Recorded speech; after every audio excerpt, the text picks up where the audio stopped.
Hello all! ఇవాల్టి వీడియోలో ఒక మంచి చికెన్ ఫ్రై రెసిపీని చూపించబోతున్నాను.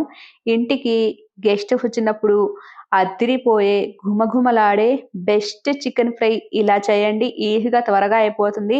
మీరు ఇంట్లో వండుతుంటే ఆ వాసన పక్క వీధికి పాక్కుంటా పోతుంది. ముందుగా సబ్స్క్రైబ్ చేసుకోండి. కావాల్సిన చికెన్ తీసుకొని శుభ్రంగా కడిగి ఇలా మీడియం పీస్‌లా కట్ చేసుకోవాలి.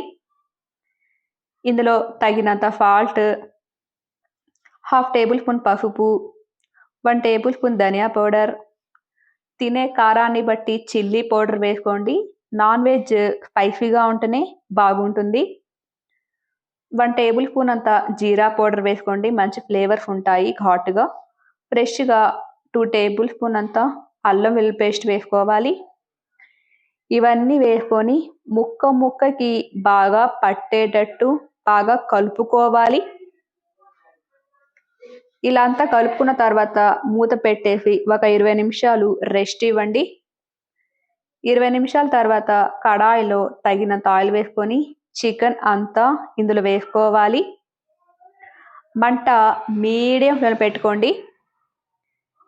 ఇలా చికెన్ రోస్ట్‌గా చేసుకుంటే తినేటప్పుడు ఆ రోస్ట్ చాలా చాలా బాగుంటుంది.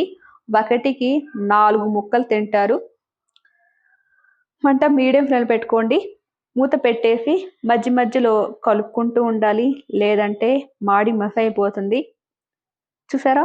ఇలా రోస్ట్‌గా వేయించుకోవాలి. చాలా బాగుంటుంది టేస్ట్ అయితే.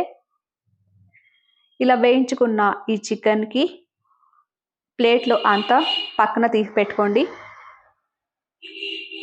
అదే కడాయిలో కొద్దిగా ఆయిల్ వేసుకొని స్లైస్‌లా కట్ చేసుకున్న ఆనియన్, 2, 3 పచ్చిమిర్చి, కొద్దిగా కరివేపాకు వేసుకోవాలి. ఇదంతా బాగా కలుపుకోవాలి కచ్చా పచ్చాగా. ఇలా అంతా వేయించుకున్న తర్వాత ఈ రోస్టెడ్ చికెన్ ఇందులో వేసుకోవాలి. 1 టేబుల్ స్పూన్ పెప్పర్ పౌడర్, కొద్దిగా సోయా సాస్ వేసుకోండి. అవసరమైతే కొద్దిగా నీళ్ళు కూడా వేసుకోవచ్చు. మీకు డ్రైగా కావాలా లేదా కొంచెం మసాలాగా ఉండాలా అనేది మీ ఇష్టము. ఇలా అంతా వేసుకున్న తర్వాత పైనుంచి సన్నగా కట్ చేసుకున్న కొత్తిమీర చల్లేసుకోండి. అంతేనండి. ఇలా గనక ట్రై చేస్తే మీ ఇంట్లో వాళ్ళు మీ ఫ్యాన్స్ అయిపోతారు. మీరు ఇంట్లో వండుతున్నప్పుడు ఎప్పుడెప్పుడు అయిపోతుందా? ఎప్పుడెప్పుడు తినాలా? అని చెప్పి వెయిట్ చేస్తుంటారు. అంత ఆరోమేటిక్‌గా ఉంటుంది. నెక్స్ట్ టైమ్ ఇలా ట్రై చేయండి. ఇది పప్పుచారు, రసం లేదా ఏదైనా చేసుకున్నప్పుడు అందులో నంచుకొని తింటే చాలా చాలా బాగుంటుంది. అన్నంలో కలుపుకొని తిన్నా సూపర్ అంటే సూపర్‌గా ఉంటుంది. మీరు ట్రై చేస్తే కదా తెలిసేది. తప్పకుండా ట్రై చేయండి. సబ్స్క్రైబ్ చేసుకోండి.